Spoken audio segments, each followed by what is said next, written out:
Abra su Biblia, por favor, en el libro de Josué, capítulo 3. Estamos en esta serie que le hemos puesto por título Tomando la Tierra Prometida. Y este es el segundo tema de esta serie, Tomando la Tierra Prometida. El tema de hoy se llama Cruzando el Jordán. Josué capítulo 3. Vamos a leer el versículo 5. ¿Ok? Josué está en el Antiguo Testamento. Capítulo 3, versículo 5. Ajá, ya sé que ya lo encontraste, ya, muy bien. ¿Lo tiene? Dice así, versículo 5. Y Josué dijo al pueblo: santificaos, porque Jehová hará mañana maravillas entre vosotros. Lo voy a repetir. Santificaos. Y Josué dijo al pueblo: santificaos, porque Jehová hará maravillas entre vosotros. Amén. Mi hermano, en este capítulo 3, el capítulo 3, mejor dicho, del libro de Josué nos narra el momento en el que el pueblo de Israel cruza el río Jordán. A lo largo de la Biblia, este río va a ser escenario de varios eventos, varios momentos significativos relacionados de esta manera con un significado espiritual profundo también. Lo van a relacionar a este río, ¿ok? Por ejemplo, allí pasó el río Jordán, es el lugar donde Jesús fue bautizado, donde los primeros discípulos bautizaban también a los primeros creyentes, ¿ok? Entonces, esto nos habla de un lugar de cambio, por ejemplo, el Jordán. El Jordán también nos habla de un lugar de desafío. Eliseo, estando con Elías, dice que le pidió a Elías que una doble porción de su espíritu recayera sobre él, viniera sobre él. Y entonces Elías le dijo: si me ves cuando yo soy arrebatado, entonces recibirás lo que has pedido. Y una de las cosas que hizo Elías en ese momento fue atravesar el río Jordán. Bueno, pastor, ¿qué tiene de sobrenatural o qué tiene de alucinante eso?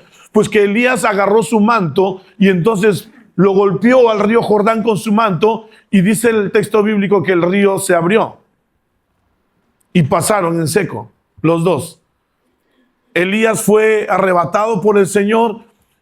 Una doble unción del espíritu de Elías vino sobre Eliseo, y Eliseo de regreso toma el manto que Elías le había dejado y golpea el río Jordán de la misma manera, y se vuelve a abrir el río Jordán. Entonces es un lugar de desafío, pero también es un lugar de nuevos comienzos. Fíjese usted, un general sirio queda enfermo de lepra y escucha a una sierva israelita que le dice que en su pueblo hay un profeta que puede sanarlo. Y entonces viene donde Eliseo y sale Eliseo, bueno, ni siquiera sale, le manda a decir con su siervo Jesse, y le dice que se sumerja 7 veces. ¿Dónde? En el río Jordán. Escúcheme, el hombre estaba leproso. Leproso. Un leproso nunca ha sido bienvenido por más general que sea. Así es que él tenía oculta la enfermedad.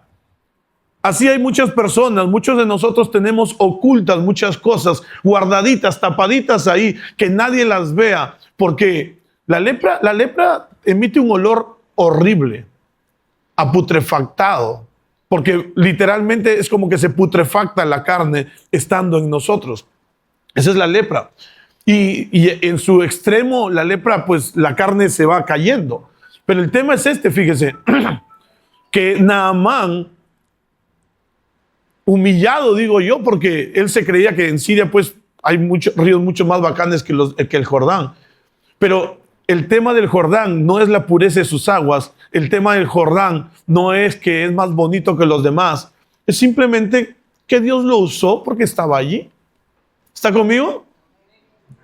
Y de pronto Naamán, un general consagrado, pero que de pronto todo lo que había hecho se venía abajo porque era un enfermo en lepra, ahora tiene un nuevo comienzo cuando se humilla ante la palabra que el Señor le da a través del profeta, y se sumerge 7 veces, y después de la 7ª vez dice que su piel se volvió como la piel de un bebé.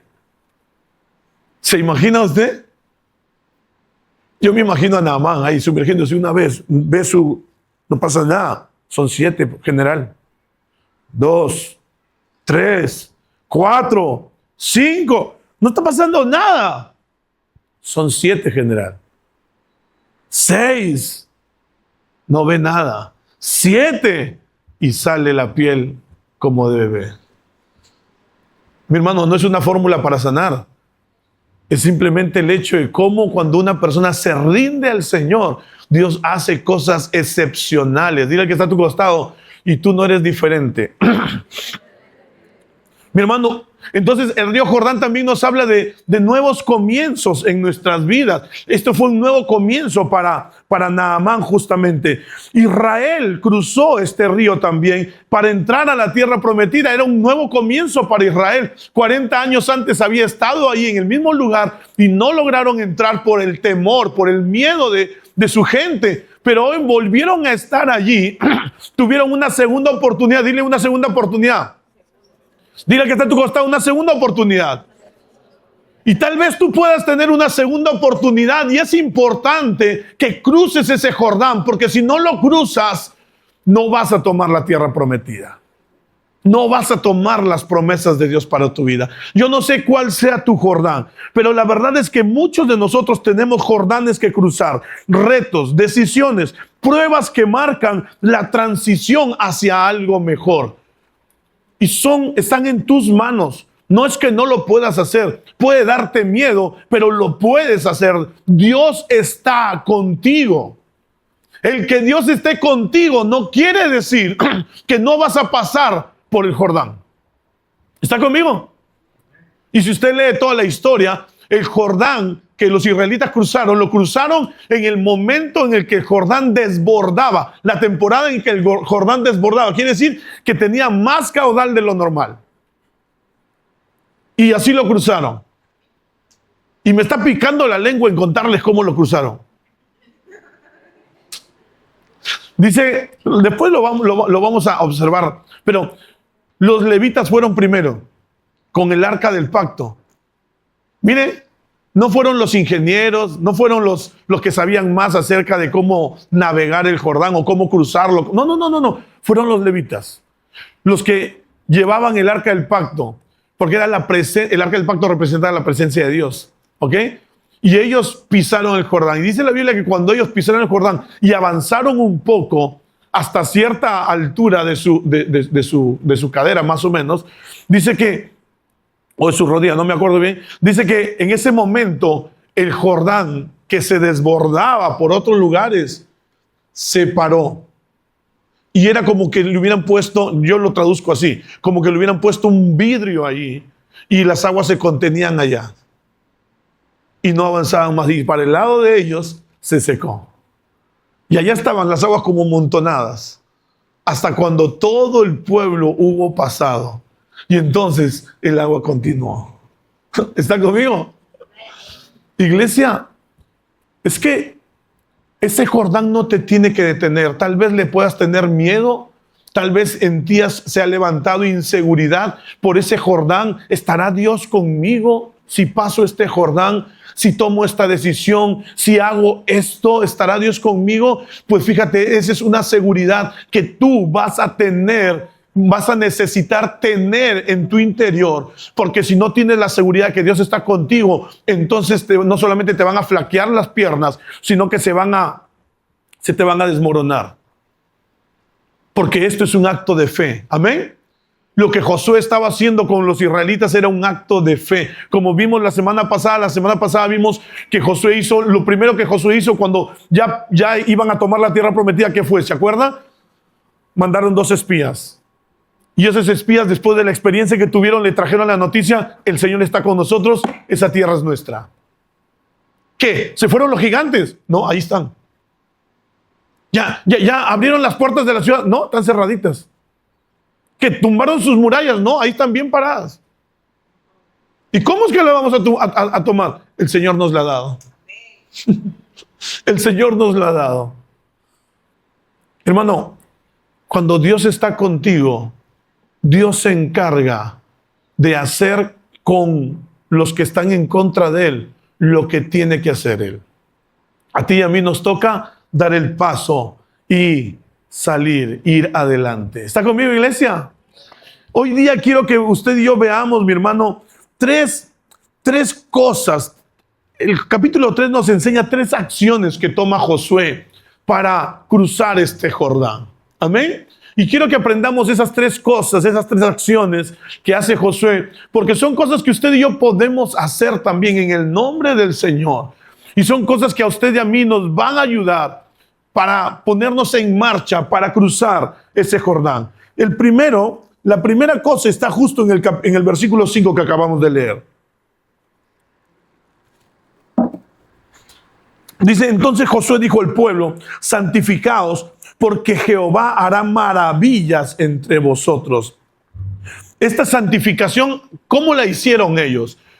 Usted puede leer el resto del capítulo y va a ver que Josué se hace cuchillos de pedernal y circuncida a todo el pueblo.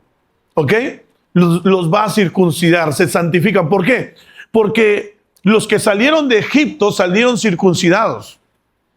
Pero ellos tuvieron miedo y no entraron a la tierra prometida. Los hijos de ellos, que ellos dijeron, nuestros hijos van a morir por estos gigantes que los van a matar. Bueno, los hijos de ellos son los que ahora ya eran hombres de guerra. Algunos salieron muy pequeñitos, otros nacieron en el desierto, de tal manera que no fueron circuncidados. Y mi hermano, cuando estaban allí, antes de tomar la tierra prometida, debían circuncidarse. A esto la Biblia le llama que ellos se santificaron. El prepucio es representación del pecado. Amén, iglesia. Representa el pecado. Pero también al entrar, al circuncidarse, entraban en pacto con Dios. Ahí había un grupo de gente dispuesta, sí, pero que no estaba en pacto con Dios. ¿Recuerda usted cómo el Señor venció a Amalek? Lo tocamos hace como 2 o 3 semanas. ¿Recuerda cómo el Señor venció a Amalek? ¿Recuerda o no recuerda? Diga algo.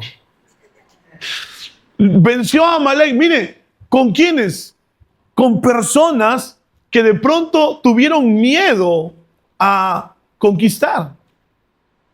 Por eso que Moisés levantaba la mano, ¿se acuerda? Y ganaban ellos, bajaba y ganaba Amalek, avanzaba Amalek. Bueno, ahora tenemos este grupo de personas que antes de conquistar, Josué los lleva a santificarse. ¿Cómo? Entrando en pacto con Dios. Hermano, si tú quieres tomar la tierra prometida, si tú quieres tomar las promesas de Dios, tienes que entrar en pacto con Dios. Mira lo que dice Colosenses. Colosenses capítulo 2. Vamos a Colosenses. Porque no tienes que no tienes que circuncidarte, mejor dicho. Creo que aquí no hay ningún circuncidado físicamente, ¿verdad? De repente alguno por salubridad lo ha hecho. Bien, ok. Pero la mayoría de nosotros no somos circuncidados. Vaya conmigo al libro de Colosenses. Capítulo 2. Fíjese en el versículo 11 y 12. Mire lo que dice el apóstol Pablo. Colosenses 2, versículos 11 y 12. Dice, en él también fuisteis circuncidados con circuncisión no hecha a mano, al echar de vosotros el cuerpo pecaminoso carnal en la circuncisión de Cristo, sepultados con él en el bautismo, en el cual fuisteis también resucitados con él, mediante la fe en el poder de Dios que le levantó de los muertos. ¿Está conmigo? Cuando usted y yo, mi hermano, cuando usted y yo recibimos a Cristo en nuestra vida, usted y yo entramos en nuevo pacto con Dios. Usted y yo entramos en pacto con Dios. Y el pacto que nos respalda a usted y a mí es el nuevo pacto, no es el antiguo pacto. El antiguo pacto se centra en la obediencia a la ley. Se juzga por cuánto obedeces a la ley o cuánto desobedeces, mejor dicho, a la ley. El nuevo pacto no se centra por cuánto obedeces a la ley, se centra por cuánto crees que Jesús hizo por ti en la cruz. ¿Está conmigo? El nuevo pacto no te juzga lo que tú y yo, nuestras acciones, somos juzgados por lo que creemos. ¿Está conmigo? Por eso es que la salvación en el nuevo pacto no es por las obras, sino es por la gracia a través de la fe. ¿Está conmigo? Mi hermano, Josué tuvo que circuncidar y ciertamente los hombres de todo el pueblo estaban adoloridos porque circuncidar duele. Y se imagina en ese tiempo que no había anestesia y no tenían cuchillos de acero inoxidable ni bisturí, sino cuchillos de pedernal, o sea, de piedra. Ya se imagina cómo era.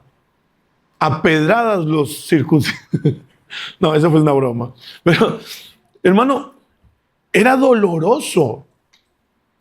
Se dice que la siguiente semana era, los 3 o 4 días siguientes eran terriblemente dolorosos. Escúcheme, Jesús murió en la cruz y Él cargó con todo el dolor que debía llevar usted y yo, que debíamos pagar por nuestros pecados. Él lo llevó. En Él somos santificados. ¿Está conmigo? Entonces, mi hermano, la santificación, la consagración, nos habla de ser rendidos a Dios, de separarnos para Dios, dedicarnos a Dios. ¿Está conmigo, iglesia? Pastor, pero si yo me dedico a Dios, ¿cómo voy a hacer para trabajar? ¿Y quién te ha dicho que trabajar no tiene que ver con dedicarte para Dios? Dedicarte para Dios no quiere decir que tengas que estar las 24 horas del día aquí en el templo, de rodillas, orando o ayunando. Eso puedes hacerlo seguramente para una búsqueda personal de algo, una respuesta que necesitas de Dios, fortaleza espiritual. De pronto, claro, te separas algunos días para eso y no tiene nada de malo, claro que no. Pero mi hermano, ser apartado para Dios, yo puedo trabajar en mi trabajo común y corriente, que le llamamos secular. Si tú eres ingeniero, médico, tú eres docente, eres constructor, eres 1000 oficios. Mi hermano, tú puedes estar haciendo tu trabajo y honrando a Dios en tu trabajo. Santificado para Él. Amén. Si tú eres 1000 oficios y te mandan a empastar toda una pared, tú no le vas a cobrar de más a tu cliente. Tú no le vas a decir que esa pintura te costó 80 soles cuando te costó 50. ¿Por qué? Porque honras a Dios, porque estás separado para Dios. ¿Está conmigo? Usted no le va a engañar y no le va a decir, mira, está bien, sí te lo hago en 3 días, cuando tú sabes que te toma 4 días. Es que si le digo 4 días no me va a aceptar y no voy a tener el trabajo. Pero como tú estás separado para Dios, le vas a decir, ese trabajo toma 4 días, dame 5 por si acaso hay algún contratiempo. ¿Está conmigo? Los noto así mirándome fijamente a los ojos. Hermano, consagrado para Dios quiere decir que si en mi trabajo me dan viáticos, 500 soles de viáticos para un viaje, ida y vuelta, y yo me gasto 300, voy a devolver 200. Pastor, eso es ser sonso. Es su suerte, pastor. Es su habilidad. No, mi hermano, eso es ser ladrón. Eso es robar. Si usted pensó que era muy hábil, y si tú fueras el jefe, si tú fueras el que da los 500 soles, ¿qué te gusta? Pastor, es que yo no soy sonso. Ahí está la cuestión. Ahora, saber robar es ser vivo, es no ser sonso. ¿Está conmigo? No se me ponga triste, hermano. Escúcheme, ¿cómo es que honramos a Dios? ¿Cómo es que somos apartados para Dios? No tienes que ponerte sotana, no tienes que ponerte eterno y andar con tu Biblia bajo el brazo. Anda con la palabra de Dios aquí, en tu corazón, dentro de ti. Bendice a los que están a tu alrededor. ¿Está conmigo? Entonces puedo honrar a Dios cuando le llevo a mi jefe el vuelto completo. Jefe, esto fue lo que me gasté.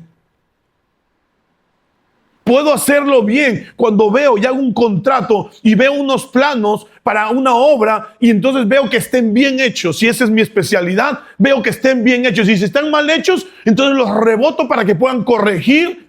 No le pido nada por lo bajo para que pasen así nada más. ¿Sí me estoy dejando entender? Iglesia, honramos a Dios, somos santificados de esa manera. Honro a mi pareja. La respeto aunque ella no esté presente. Cuando trato a las demás mujeres, con respeto. Honro a mi pareja, lo respeto aunque no esté él presente. Cuando trato a los demás y hago que me respeten los demás. Gracias por ese amén. ¿Está conmigo, iglesia? Entonces, santificarnos, mucha gente lo malinterpreta y piensa que santificarnos es estar todo el día así, así. Escúcheme, la oración es importantísima. La lectura y meditación de la palabra de Dios es importantísima. ¿Cuán importante para ustedes almorzar? Levanten la mano. ¿Cuántos creen que almorzar es importantísimo para ustedes? Ay, que la mitad nada más, y los demás, ¿qué piensan? Que no. Están a dieta. No, yo sé que saben que es importante almorzar. O sea, te va a faltar energía si no almuerzas. Y realmente lo es. Es muy importante que tú y yo podamos alimentarnos bien. Si nuestro cuerpo necesita el almuerzo diario, el desayuno, y incluso en algunos casos la cena también, ¿por qué tu espíritu no vas a alimentarlo? ¿Por qué no vas a alimentar a tu espíritu? ¿Está conmigo? La lectura y meditación de la palabra de Dios, la oración, son ese tiempo en el que alimentamos nuestro espíritu. Pastor, me siento cansado, me siento débil, me siento agotado. Hermano, ¿cómo está tu tiempo con Dios? Ay, pastor, hace tiempo que no lo hago. Por eso es.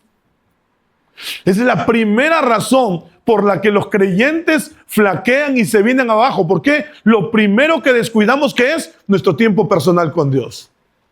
Y creen que una prédica de domingo les va a durar para toda la semana. Hermano, ¿lo que vas a almorzar hoy día te aguanta para toda la semana? Pastor, pero esa es la carne es así, pastor. El espíritu también necesita que lo alimentes. Amén, iglesia. Dile que está a tu costado, aliméntalo pues. Mi hermano, la consagración no es un evento, es un proceso diario, acercarnos más a Dios, apartarnos del pecado. Consagrados, mi hermano, un consagrado pone a Dios en primer lugar. Buscamos ponerlo a Dios en primer lugar. No se trata de exigir lo que yo pienso, sino qué es lo que Dios me enseña. ¿Qué es lo que Dios me enseña? ¿Cuántas cosas, mi amor, cuántas cosas he cedido porque ha sido Dios hablándonos? ¿Verdad? ¿Y cuántas cosas ella ha cedido porque ha sido Dios hablándole? Hermano, Dios saca cara por ti. ¿En serio? Mi esposa me ha contado, la vez pasada me contó. Estaba asada conmigo. No sé por qué yo me porto tan bien. Y dice que estaba orando por mí. Y le dijo, ¿qué te dijo, mi amor? Dilo fuerte que lo escuche. No. Y le dijo, no lo juzgues, ponte en la brecha. Ella vio una brecha en mí, vio una rajadura, vio un hueco en mí, vio una cueva, no sé lo que vio. Pero había algo que me faltaba a mí y ella lo vio. Y Dios le dijo, no lo juzgues por eso. Ponte tú en la brecha, tapa tú la brecha. Me encanta Dios. Hermano, Dios, cuando tú estás pensando en destruir tu familia, Dios nunca te va a dar la razón. Créemelo, nunca te va a dar la razón. La consagración nos lleva a eso, a poner en primer lugar a Dios. Después yo, después los demás. ¿Está conmigo? Consagra tu mente, que tus pensamientos se alineen con la palabra de Dios. Ya no te tienes que circuncidar, tienes que recibir a Cristo, tienes que hacer pacto con Cristo. Consagra tu corazón, que tus motivaciones nazcan de la voluntad de Él. Consagra tu tiempo, tus relaciones, tus finanzas, todo lo que es tuyo, todo lo que está en ti, entrégalo al Señor. Él va a transformar esa semilla en bendición para ti, los tuyos y los que te rodean. ¿Lo puedes creer? Aleluya. Segunda cosa que hace Josué. Josué capítulo 3, versículos 11 y 13. Vamos ahí, Josué capítulo 3.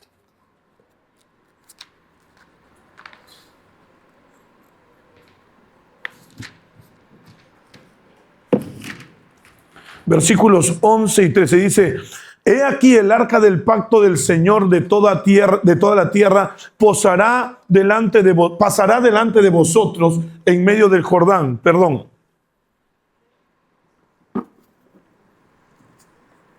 Tomad pues ahora 12 hombres de las tribus de Israel, uno de cada tribu, y cuando las plantas de los pies de los sacerdotes que llevan el arca de Jehová, Señor de toda la tierra, se asienten en las aguas del Jordán, las aguas del Jordán se dividirán, porque las aguas que vienen de arriba se detendrán en un montón. Mi hermano, ¿qué tenían que hacer los sacerdotes? Cargar el arca y meterse al río. Oh, si es de Dios, ¿por qué mejor no para primero el agua y después nos metemos nosotros? ¿No es cierto? Así queremos nosotros. Que si me meto, y si no se para el río, si sigue brotando el agua, y si nos lleva, mira que está bien cargado.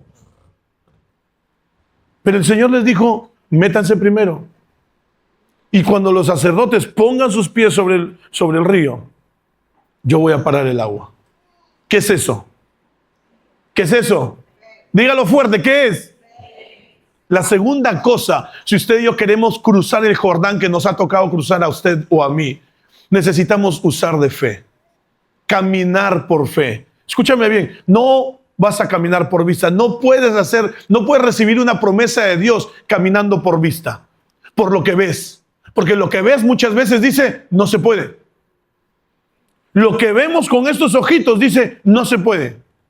Lo que vemos con estos ojos dice, es imposible. Vemos con estos ojos, dice, nos duele. Sentimos y decimos, nos duele. Vemos a nuestro hijo, vemos a X persona y decimos, no puede, le falta todavía. Pero el Señor dice, yo estoy contigo. El Señor dice, pon tu pie, da el primer paso. Yo me encargo de lo demás. ¿Está conmigo? Y eso es lo que hicieron los sacerdotes. Los sacerdotes pusieron el pie y entonces el Señor detuvo el río. Pero ¿cómo lo va a hacer? ¿Qué te importa?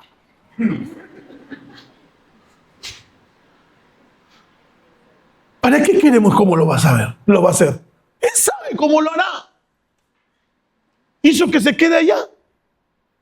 Que no pase más. Ay, pero pobrecitos los otros pueblos, se van a inundar toditos los otros pueblos. Él es Dios. Él es Dios. Las leyes físicas no funcionan contra Él. Él las controla. Ay, pastor, eso es anticientífico. Ajá. Mi Dios es anticientífico. Porque Él puso las leyes y Él las mueve cuando Él quiere moverlas. Y lo que muere puede volver a la vida. No porque la ciencia lo diga, sino porque Él es Dios. Amén, iglesia. Dile que está a tu costado. Todavía puede darte vida. Amén. Necesitamos. Escuche. Necesitamos aprender a movernos en fe. Y cuando aprenda, mi hermano, por el amor de Dios, no deje de moverse en fe. Amén. Es como los bebés cuando comienzan a caminar, ¿no es cierto? Hoy vamos a entregar a 2 niños, vamos a orar por dos bebés. Y mire, ellos todavía no caminan, son muy chiquititos. Pero, mi hermano, cuando comienzan a caminar, dan los pasos así y se van agarrando y a veces se caen. Pero cuando aprenden a caminar, ¿para qué aprendieron? Ahora comienzan a jalar, a trepar, ¿no es cierto? Y usted y yo, por un lado, decimos, ay, ¿para qué caminar? Pero por otro decimos, qué chévere, ya cómo está independiente, ¿verdad? Y nos gusta cómo va creciendo. Hermanos, cuando aprendemos a dar pasos de fe, la mayoría de nosotros damos pasos de fe por una necesidad y después nos paramos. Ya no tenemos necesidad. Porque dejamos de mirar lo que Dios tiene para nosotros. El Señor dijo, el justo por la fe vivirá. El justo por la fe vivirá. Quiere decir que usted y yo tenemos que aprender a llevar una vida de fe. Amén. ¿Y cómo no aplicar fe en nuestro matrimonio? ¿Cómo no aplicar fe en la crianza de nuestros hijos? Yo oro, mi hermano, todos los días, a veces hasta interdiario, perdón. Y oro siempre por mis hijos. Oro que el Señor me dé sabiduría para guiarlos. Ellos están entrando, ya están todos en la adolescencia. Y yo he trabajado años con jóvenes y con adolescentes. Pero mis hijos son diferentes. Son mis hijos. Y le pido a Dios me dé sabiduría para poder llegar a ellos, para poder transmitirles la fe que Dios ha puesto en mi corazón, lo que yo creo, la forma como veo el mundo. Hermano, eso no se nace con eso. Eso se transmite. ¿Qué tanto estamos transmitiendo? Yo necesito transmitirle a mis hijos lo que yo creo. No solamente de la boca para afuera, con mis acciones. Usted puede decir mucho a través de sus labios, a través de su boca. Y como dice esa expresión popular, lo que escribes con la mano lo borras con el pie. Cuando tú dices algo, pero ellos te ven a hacer otra cosa. Dices que amas a Dios, pero dejas a Dios para el final en tu vida. Cualquier cosa interrumpe las cosas de Dios en tu vida. Entonces ellos tienen un entendimiento medio raro. Amar a Dios es eso. Dejarlo para cuando me sobra tiempo. ¿Lo entendieron? ¿Sí está conmigo? Ay, pastor, el pastor ha venido molesto hoy día. No he venido molesto para nada. Solo le cuento lo que yo también trato de vivir con mis hijos. Trato de enseñarles a mis hijos. No somos perfectos, iglesia. Usted sabe que no somos perfectos. Sin embargo, cuando usted y yo comenzamos a aprender a vivir en fe, tenemos que mantenernos viviendo en fe, aplicando fe. Y la fe no solamente la usas para cuando tienes un proyecto en la sociedad, cuando vas a emprender algo, o cuando vas a poner un negocio, o cuando vas a... No solamente es para eso, vas a comprar un terreno, un local, no solamente para eso. La fe, o cuando estás enfermo, no es solo para eso. La fe también es a diario para llegar al corazón de tu hijo, para ganar el corazón de tu cónyuge, para sanar una relación. Necesitas de mucha fe, de creer que realmente el amor está allí y el amor va a suplir. Escúchame, el amor siempre gana. El amor siempre gana. Alguien dice, no, pero cuando se acabe el amor, pastor, esa es otra prédica, pero el amor no se acaba. La Biblia dice que el amor nunca deja de ser. Y yo prefiero creerle a la palabra de Dios que a tu opinión, con todo respeto. Iglesia, necesitamos aprender a movernos en fe. Amén. Usted va a dar el primer paso. O mejor dicho, usted va a dar el paso que le corresponde dar a usted. Dios, no te preocupes de Dios. Dios siempre llega a tiempo. Me encantó esa canción que cantamos al final. Dios siempre llega a tiempo. Dios hace lo que Él ha prometido hacer. Amén. Y eso es lo que vemos aquí. Entonces ellos ponen sus pies sobre el río y entonces plum, se paró. La fe, mi hermano, no espera ver el río abierto para caminar. Camina y el río se abre. Amén. Entonces, mi hermano, ¿cuál es tu Jordán? ¿Cuál es tu Jordán? ¿Qué Jordán estás enfrentando hoy? ¿Un problema familiar? ¿Un proyecto que te asusta? ¿Una área de pecado que parece imposible de vencer en tu vida? Hermano lindo, da el primer paso confiando en Dios. Cuando tus pies toquen el agua, cuando tus pies toquen el problema, cuando te involucres en el problema, Dios va a detener la corriente. Dios va a detener el río. Dios va a detener el fluir de ese problema. Y te va a dar la victoria. y lo vas a atravesar. ¿Lo puedes creer?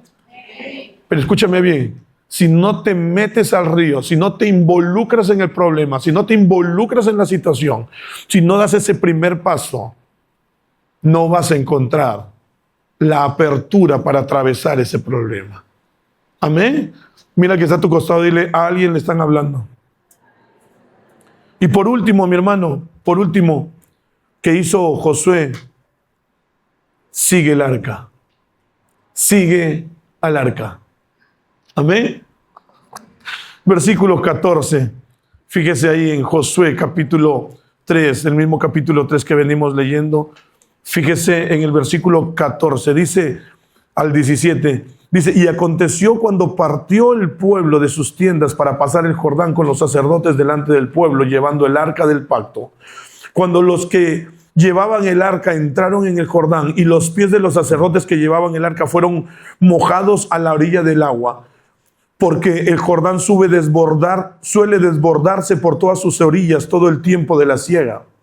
Las aguas que venían de arriba se detuvieron como en un montón, bien lejos de la ciudad de Adám, que está al lado de Zaretán, y las que descendían al mar del Arabá, al mar salado, se acabaron y fueron divididas, y el pueblo pasó en dirección de Jericó. Mas los sacerdotes que llevaban el arca del pacto de Jehová estuvieron en seco, firmes en medio del río, hasta que todo el pueblo hubo acabado de pasar el Jordán, y todo Israel pasó en seco. Aleluya, aleluya.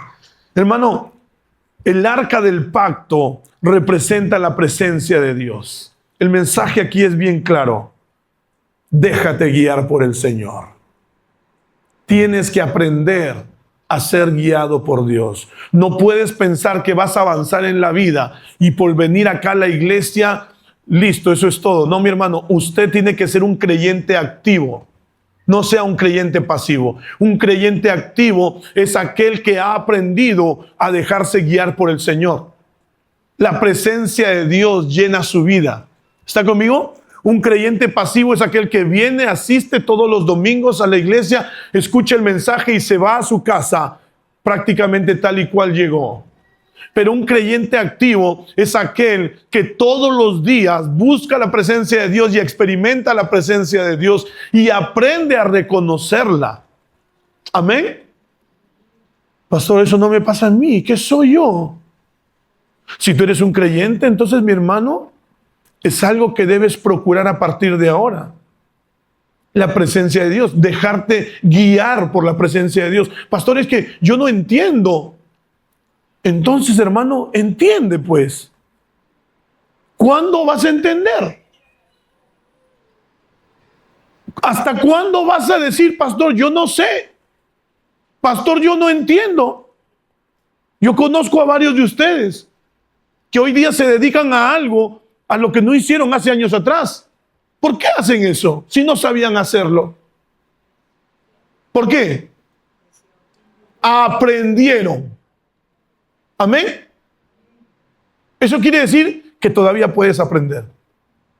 Y eso quiere decir que puedes aprender a ser guiado por Dios. Y si necesitas un poquito de ayuda, me avisas. Para darte cuenta, para discernir, yo te puedo enseñar al comienzo. Te puedo enseñar cómo discernir, cómo darte cuenta que algo proviene de Dios o no. Pero hermano, necesitamos hombres y mujeres interesados en querer aprender a dejarse guiar por Dios. Porque yo no puedo estar todos los días en tu vida y usted lo sabe. Usted me llama y de pronto estoy con otra persona aconsejando, orientándole, enseñándole algo. O a veces estoy con mi familia. Tengo que sacar tiempo para estar con mi familia. Y entonces, mi hermano, a veces no estoy acá en la ciudad. ¿Y qué vas a hacer? Ay, no está el pastor, me voy al mundo, pues. ¿Por qué? Cuando puedes dejarte guiar por Dios también. Amén. Esos son hombres y mujeres maduros. Diga conmigo, maduros. Con mis hermanos de Venezuela, por favor, no se sientan mal. Estamos hablando de la madurez. Sí, fue una pequeña broma, pero estamos hablando de la madurez, ¿cierto? Vuelves un hombre, una mujer que ha aceptado la responsabilidad. ¿De qué? De su crecimiento espiritual. ¿Amén? ¿Está conmigo? Hermano, el pueblo de Dios vio el arca del pacto con los sacerdotes que entraron en el río, y cuando se paró el río, el pueblo atravesó, siguiendo el arca del pacto, la presencia de Dios, y ellos atravesaron el río y el arca estaba ahí hasta que todos pasaron, y pasó después ellos, pasaron ellos. Mi hermano, recuerda, no sigas sus emociones, no sigas tus miedos, ni tu propio corazón. La Biblia dice, engañoso es el corazón más que todas las cosas. ¿Quién lo conocerá? Hermano, algunos dicen, no, sigue tu corazón nada más. Bueno, pero la Biblia me enseña que el corazón es engañoso. Cuando hablamos de corazón no nos referimos a este órgano de nuestro cuerpo que bombea sangre. Nos referimos al centro de nuestras emociones, donde también está nuestra voluntad. Hermano, usted y yo tenemos que aprender a discernir y a darnos cuenta. Por eso es que es importante saber y que tengas claro qué te ha prometido el Señor. Porque cuando Dios me ha prometido algo, entonces yo me dejo guiar por la palabra que Dios me ha prometido. ¿Está conmigo? No por mis emociones. Si mis emociones están acorde con la palabra, gloria a Dios. Y si mis emociones no están acorde con la palabra, tendré que luchar. Tendré que pasar ese Jordán, pero lo voy a pasar. ¿Por qué? Porque la palabra de Dios me respalda. Amén, iglesia. Es mejor ir lento con el Espíritu Santo que rápido siguiendo la corriente de este mundo. Egipto, mi hermano, es la escasez. Representaba la escasez. El desierto es la tierra de solo lo suficiente. Pero la tierra que Dios les había prometido es la tierra de la abundancia, de más que suficiente. Y hacia allá es donde Dios nos quiere llevar. Dios no te quiere tener, no te quiere regresar a Egipto, al mundo. Dios no te quiere tener en el desierto. Dios quiere que tú y yo tomemos la tierra prometida, donde hay más que suficiente. Pero tenemos que aprender. Tenemos que aprender. Diga conmigo, aprender. Dejarnos guiar por Dios. Tenemos que aprender a ser guiados por el Señor. ¿Está conmigo, iglesia? Cierra tus ojos, vamos a orar.